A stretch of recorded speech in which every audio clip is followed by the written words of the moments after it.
किसी को कसूरवार मत बनाओ। जिंदगी में किसी को कसूरवार मत बनाओ। अच्छे लोग खुशखबरी लाते हैं और बुरे लोग तजुर्बा लाते हैं। नमस्कार, सुस्वागतम, वेलकम, अभिनंदन। मैं हूं आपके साथ आपकी अपनी होस्ट दोस्त डॉक्टर वायरा की। ओए होए, होली आ गई। हैप्पी होली। होली की बहुत बहुत शुभकामनाएं। खूब गुजिया खाना। आप में से किस किस को गुजिया बनानी आती है, कैसे कैसे गुजिया बनाते हैं, सब मुझे जरूर बताइएगा। आपका स्वागत, अभिनंदन है मेरे और आपके माता रानी के इस खूबसूरत से यूट्यूब चैनल पर। कैसा है मेरा ये संसार। Wish you very very happy Holi. Holi की लख लख शुभकामनाएं आपको। इस तरह का हार अपने बच्चों को पहनाना है, भगवान को पहनाना है, गुजिया खानी है, मिठाइयाँ खानी है। मैं अपनी टेबल पे से आपको सारे कलर्स दिखाऊंगी। ये होली के मैं पटाखे भी लेकर आई हूँ। मैं होली के ये पटाखे भी चलाने वाली हूँ आपके साथ। आप सबको मेरा बहुत बहुत आभार और वेलकम। हुए हुए स्वागत है आप सभी का। लेकिन कार्यक्रम की शुरुआत हमेशा की तरह बिलीव इन कर्मा।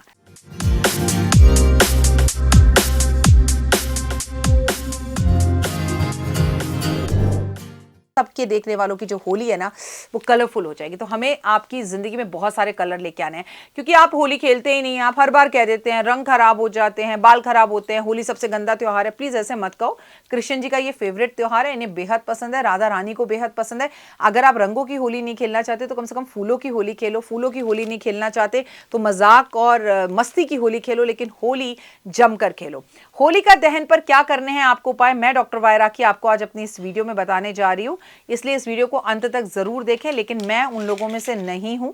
देखिए, सतयुग में होता होगा जो लोग उपाय करते थे होलिका की राख से, लेकिन मेरा थोड़ा सा अलग फंडा है। मेरा मानना है कि वो एक चिता है और चिता की राख को घर लाना कोई शुभ नहीं होता। चिता की राख को माथे पे लगाना सही नहीं होता, क्योंकि कलयुग में लोग बहुत से टोने टोट के अपने सर पे से नारियल घुमाकर अपनी हारी बीमारी, इवन अपने कैंसर तक की बीमारियों को इलाज को सही करने के लिए उस राख में डालते हैं। और उस राख को उठाकर कई एस्ट्रोलॉजर्स आपको बताते हुए दिखते हैं। उसे तिजोरी में डाल के रख लोगे, उसे जेब में रख लोगे, उसे घर के मुख्य दरवाजे पे बांध लोगे। प्लीज मैं आपके आगे हाथ जोड़ती हूँ।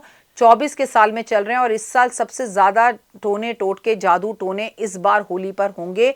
तो आपको राख को घर कतई नहीं लाना। हाँ, होलिका दहन के टाइम पर मुट्ठी भरकर या 10-15 सिक्के जरूर होलिका दहन में डाल दीजिएगा। और अगले दिन सुबह होली खेलने के टाइम पर सबसे पहले जाकर उन सिक्कों को ढूंढ कर लाइएगा और उन्हें एक लाल कपड़े में बांधकर गंगा जल से धोकर फिर उसे अपने घर की तिजोरी में, अलमारी में, बच्चों के बैग में, पतिदेव के पर्स में रखिएगा। लेकिन इसके सिवा हमें और कुछ नहीं करना। हमें अपना उतारना है होलिका दहन में। अपने घर की पुरानी लकड़ी, अपने घर के अंदर से गोबर के उपले ले जाके वहां रखने हैं। अपनी तकलीफें, अपनी परेशानियां 8 दिन तक होला अष्टक जब शुरू होगा उससे लिखनी शुरू करनी है। और लिखनी शुरू करके एक सफेद कागज पे काले रंग से मेरी बीमारी ठीक हो गई, मेरी दरिद्रता ठीक हो गई, मेरी गुस्सा ठीक हो गया, मेरा फ्रस्ट्रेशन ठीक हो गया, मेरा उधार उतर गया, सब लिखना है, लिखना है, लिखना है, लिखना है, लिखना है, लिखना है। और जाकर होलिका दहन वाले दिन 8 दिन तक लगातार अपनी परेशानियां लिखिएगा। मेरे दुश्मन शांत हो गए, मेरी लाइफ में खुशियां आ गई। जो भी आपकी इच्छा हो वो आप उसके बाद होलिका दहन में जाकर डालाइएगा, नकारात्मकता खत्म होगी। इस दिन आपको इन 8 दिनों में गरीबों को दान करना चाहिए। होलिका दहन वाले दिन तो जरूरतमंद लोगों को दान करना काफी अच्छा माना गया है। ऐसा करने से सेहत, संपत्ति, सकारात्मकता प्रभाव बढ़ते हैं, साथ साथ मानसिक शांति मिलती है।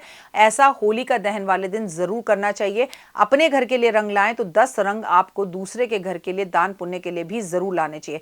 आर्थिक समस्या से छुटकारा पाने के लिए होलिका के त्योहार में, दहन के टाइम पर अपनी आर्थिक स्थिति को सही करने के लिए, घर में सुख शांति के लिए आपको इस दौरान प्रसाद के रूप में पंचमेवा और मिठाई महादेव के मंदिर में, कृष्ण और राधा के मंदिर में अर्पण जरूर करनी चाहिए। मनोकामना पूर्ति के लिए हर व्यक्ति की अपनी अपनी मनोकामना और इच्छाएं होती हैं। उसे पूरा करने के लिए वो मेहनत करता है, पर मेहनत करने के बावजूद कई बार उसे आराम नहीं मिल पाता। तो पान के पत्ते पर सुपारी, नारियल अर्पित कर कर अपनी इच्छा को बोलते हुए होलिका दहन में जाकर या तो सुबह रख कर आ जाइए या जलती होलिका में डालकर आ जाइए। आपकी जो मनोकामना होगी वो पूर्ण होगी।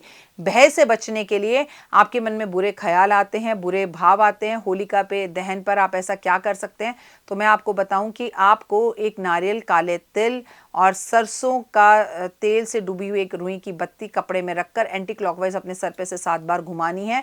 और उसके बाद ये पोटली जो है जाकर आपको होलिका दहन वाले दिन जो है जलती हुई आग के अंदर फेंक कर आ जानी। इससे बहुत फर्क पड़ेगा। और आप मेरे 2 मिनट के उपाय देखते रहना। मैं आपको एक ऐसी पोटली घर में बनाना सिखाऊंगी। मैं आपको ये पोटली नहीं दूंगी, अपने घर में स्वयं बनाएंगे आप।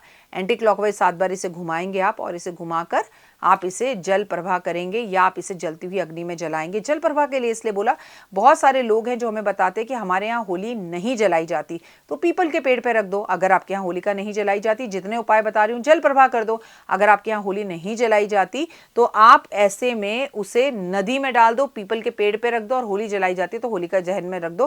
क्योंकि भले ही होलिका दहन ना हो रहा हो, लेकिन होली का दिन तो है, पूर्णिमा का दिन तो है, त्योहार तो है, उस त्योहार पे किए गए उपाय आपको बहुत लाभ देंगे। अगर घर में लंबे समय से बुरा वक्त चल रहा है, उसे छुटकारा पाना चाहते हैं, तो कोशिश कीजिए कि गलती से भी होलिका की राख को घर के अंदर बिल्कुल ना लेकर आए, बल्कि इस दिन अपने घर में साबुत नमक का पोछा लगवाएं पानी में डालकर, तो नकारात्मकता दूर होगी। और इस पानी को ले जाकर जहां पर होलिका दहन होने वाला है उसके आसपास इस पानी को फेंक दीजिए। होलिका की अग्नि के 3, 5 या 7 चक्कर जरूर लगाने चाहिए, इससे बहुत लाभ होता है। कई लोग होलिका दहन के बाद उसकी जलती हुई लकड़ी का धुआं घर में लेकर आते हैं, जलती हुई लकड़ी लाते हैं, उसका धुआं घर में दिखाते हैं और उसके बाद लकड़ी को वहां वापस रखाते हैं। कहते हैं क्योंकि उस जलती हुई अग्नि के अंदर नकारात्मकता को खत्म करने की शक्ति होती है। अब घर को ले जाके तो होलिका के चक्कर नहीं कटवा सकते ना, लेकिन ऐसा व्यक्ति कोई है जो बीमार है, अगर वो जाकर इसके धुएं में खड़ा हो और अग्नि के चक्कर लगाए तो नकारात्मकता दूर होती है। अगर काफी मेहनत के बाद भी कमाई लौट नहीं पा रही है, तो इस दिन आप संतरे के पेड़ की एक डली लें, एक डंडी लें संतरे के पेड़ की, और उस डंडी से जाकर होलिका के पास उस व्यक्ति का नाम लिख दें जिसने आपके पैसे ले रखे और वो आपके पैसे वापस नहीं कर रहा, और भगवान से ये कामना करें कि भगवान, मैं आपके आगे जो हाथ जोड़ के प्रार्थना करता हूँ या करती हूँ होलिका माँ की, इस व्यक्ति का नाम जो है मुकेश है और इसने मेरे पैसे देने हैं और ये मेरे पैसे वापस नहीं कर रहा, और वहाँ पर उसके नाम के ऊपर थोड़ा सा गुलाल डाल दें और होलिका की 7 परिक्रमा ले लें। अब वो व्यक्ति घर चलकर आपके पैसे देने आएगा। ये साल में होलिका दहन वाले दिन ही उपाय किया जाता है, इस उपाय को ये जरूर करें। यदि अगर आप अच्छे स्वास्थ्य की उम्मीद करते हैं तो नीम की 10 पत्तियां ले लें और 6 लौंग ले लें, इन्हें पान के पत्ते पर रखें, इसमें डालें हरे रंग का गुलाल, इसे बीमार व्यक्ति के सर पे से 7 बार घुमाकर और अग्नि में जलते हुए में डाल दें और ये कामना करें उसकी बीमारी का रोग नाश खत्म हो जाए। फिर देखिए आपको कितने अच्छे रिजल्ट्स आएंगे। यदि लंबे समय से आप आर्थिक तंगी से उलझ रहे हैं और आपको समझ में नहीं आ रहा कि आर्थिक तंगी कैसे खत्म हो, तो आपको कुछ भी नहीं करना है। ऐसे मान्यता है कि इस दिन अपने घर के बड़े बुजुर्गों के पैरों पर अगर आप सिंदूर लगाते हैं, पैरों पर अगर आप कलर लगाते हैं, इस तरह के जो माला हैं भगवान को अर्पण करते हैं, इस तरह का नारियल एक सूखा गोला लेकर उसे जो है अपनी कामना बोलते होलिका दहन के बीच में पैसों के सिक्कों के साथ डाल देते हैं कि मेरे पैसों की आर्थिक तंगी दूर हो और मेरा पैसा जल्द से जल्द मेरे घर आए, मेरा कर्जा उतरे, तो निश्चित ही रूप से आपके घर में धन दौलत मान सम्मान प्रतिष्ठा बढ़ने लगती है। लेकिन वो सिक्के होली खेलने वाले दिन सुबह जाकर होलिका दहन में से ढूंढ कर आपको वापस भी लाने होते हैं। कमेंट्स में जय माता दी लिखेगा, wish you very very happy Holi. लेकिन कितने भी होलिका दहन के आप उपाय कर लें, जब तक आप कन्हैया के साथ होली नहीं खेलते, मंदिर नहीं जाते, होली के किस पावन त्योहार को नहीं मनाते, जब तक आपकी ज़िंदगी में रंग नहीं आते, तो जितने रंग फरवरी के महीने में आपको मेरे चेहरे पर दिखाई दे रहे हैं, उससे ज़्यादा रंग आपको इस बार होली पर अपने चेहरे पर लगाने। जितनी होली खेलेंगे, जितना इस तरह के गुब्बारे भर भर के कान्हा को देंगे, उतना आपके जीवन के अंदर रंग आएंगे। देखिए, मैंने तो कृष्ण के साथ होली खेलना शुरू भी कर दिया, क्या आपने? तो ज़रूर बताइएगा आपके होली के क्या प्लान है, कमेंट्स में। जय माता दी।